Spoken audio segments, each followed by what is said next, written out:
राधे राधे।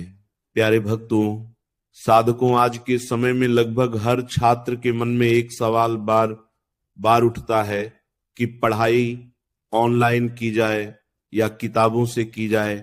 यह केवल एक साधारण चुनाव नहीं है, बल्कि पढ़ाई के तरीके, ध्यान, समझ, याद रखने की क्षमता और समय के उपयोग से जुड़ा हुआ निर्णय है।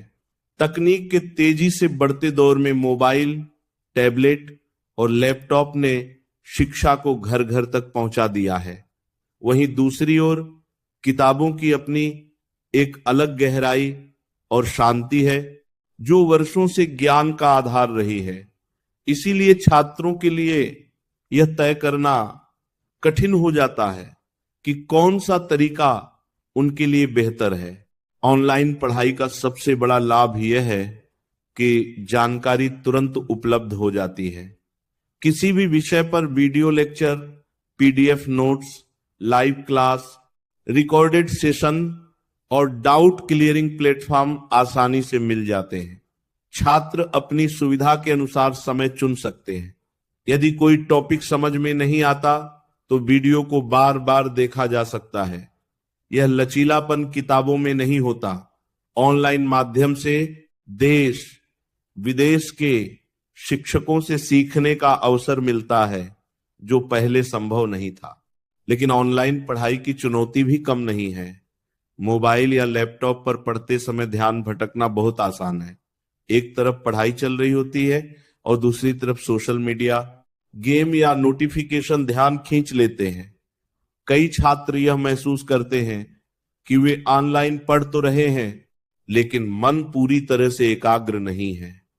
स्क्रीन पर लंबे समय तक देखने से आंखों पर असर पड़ता है और थकान जल्दी महसूस होती है। इसके अलावा हर जानकारी विश्वसनीय हो, यह जरूरी नहीं।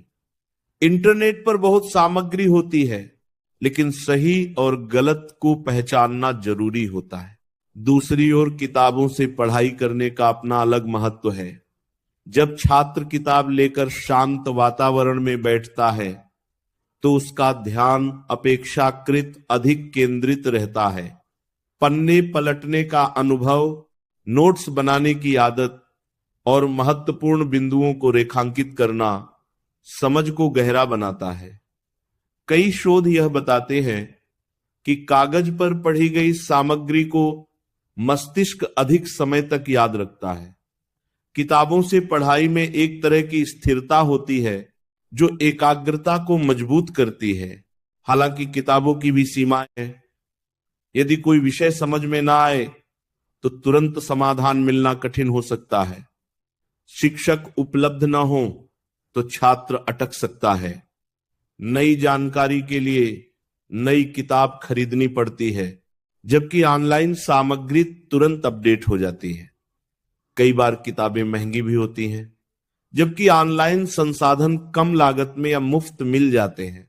असल समस्या ये नहीं है कि ऑनलाइन पढ़ाई अच्छी है या किताबों से पढ़ाई अच्छी है। असली सवाल ये है कि छात्र की आदतें कैसी हैं और वह किस तरीके से बेहतर सीखता है। कुछ छात्र दृश्य माध्यम से जल्दी समझते हैं, इसीलिए वीडियो लेक्चर उनके लिए उपयोगी होते हैं। कुछ छात्र पढ़कर और लिखकर बेहतर सीखते हैं, इसीलिए किताबें उनके लिए अधिक प्रभावी होती हैं। समय प्रबंधन भी एक महत्वपूर्ण पहलू है। यदि छात्र अनुशासन में रहकर ऑनलाइन पढ़ाई करे, नोटिफिकेशन बंद रखे और केवल पढ़ाई पर ध्यान दे, तो ऑनलाइन माध्यम बहुत शक्तिशाली साबित हो सकता है। लेकिन यदि अनुशासन की कमी हो तो वही माध्यम समय की बर्बादी बन सकता है। किताबों से पढ़ाई में भी यदि छात्र केवल पढ़े और अभ्यास न करे तो परिणाम अच्छे नहीं आएंगे। आज के युग में संतुलन सबसे बेहतर रास्ता माना जा सकता है। ऑनलाइन माध्यम से कठिन विषयों को समझना, वीडियो देखकर अवधारणा स्पष्ट करना और फिर किताबों से गहराई से पढ़ना एक प्रभावी तरीका हो सकता है। इससे समझ भी बढ़ती है और याद रखने की क्षमता भी मजबूत होती है।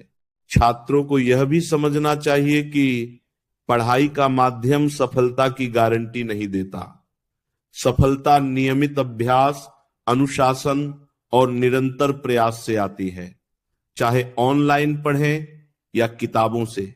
यदि मन में लक्ष्य स्पष्ट है और मेहनत ईमानदारी से की जा रही है तो परिणाम सकारात्मक होंगे।